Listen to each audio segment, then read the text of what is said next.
আসসালামু আলাইকুম everyone, welcome to my tidy nest. আজকে আমার ক্রাফট আইটেমগুলোর সাথে যুক্ত হতে যাচ্ছে এই ট্রেটি। এই ট্রেটি আমি 6 বছর ধরে ব্যবহার করছি এবং এখন আমার মনে হচ্ছে যে একটু লুকটা চেঞ্জ করলে কেমন লাগে। তো এখানে আমি মাঝের অংশে কালারের জন্য ব্যবহার করছি অ্যাক্রিলিক কালারটা। এখানে আমি সাদা রং করে নেব। আর আমার কাছে স্পঞ্জ ছিল না, এজন্য আমি আমার বিউটি ব্লেন্ডারটাই ব্যবহার করছি। 2 কোট সাদা রং ব্যবহার করার পরেই ভেতরের যেই লাল ডিজাইনটা ছিল ওটা মোটামুটি হাইড করা গিয়েছে। তো আমি আসলে ডেকুপাস পেপার নিয়ে কাজ করার চিন্তা ভাবনা করছি অনেক দিন ধরে। তো বেশ কিছুদিন আগে আমি মিবাস্কি পেজ থেকে ডেকুপাস পেপারটি নিয়েছিলাম। এর সাথে আরও অনেক কিছুই নিয়েছি। আস্তে আস্তে ক্রাফটিংয়ের কাজে সেগুলো যুক্ত হবে। আমি ভিডিওতে ওনাদের পেজ মেনশন করে দিব। ক্রাফটিং যারা ভালোবাসেন, যারা ক্রাফটিংয়ের কাজ করতে পছন্দ করেন, ওনাদের পেজে সব রকমের প্রোডাক্টই আপনারা পেয়ে যাবেন।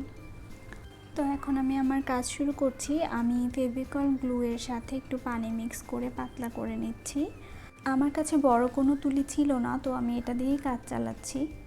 তো প্রথমে আমি ট্রের মাঝখানে গ্লু এবং পানি মিশ্রিত মিশ্রণটি স্প্রেড করে নিয়েছি। এখন ডেকুপাস পেপার থেকে আমি সেকেন্ড অংশটি আলাদা করে নিচ্ছি এবং খুবই আলতোভাবে এটা বসিয়ে নিচ্ছি। এটা এত বেশি সফট এবং গ্লুয়ের সাথে পানি ব্যবহার করা আছে, তাই খুব হালকা হাতে এটা বসিয়ে নিতে হবে। এখানে আসলে সবাই মডপজ গ্লুটা ব্যবহার করে থাকে নিচের অংশে এবং উপরে স্প্রেড করে দেওয়ার জন্য। আমার কাছে মডপজ গ্লু নেই, তাই আমি এটাই ব্যবহার করছি এবং এটাতে একই কাজ দিবে।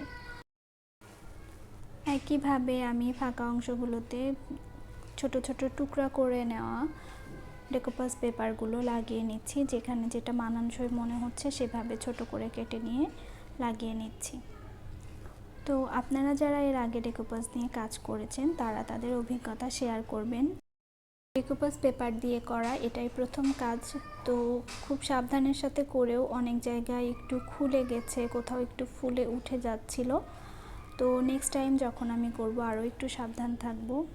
তো এই হলো আমার ট্রের নতুন লুক। আমার তো ভীষণ পছন্দ হয়েছে। কেমন লাগলো আপনাদের নিশ্চয়ই জানাবেন।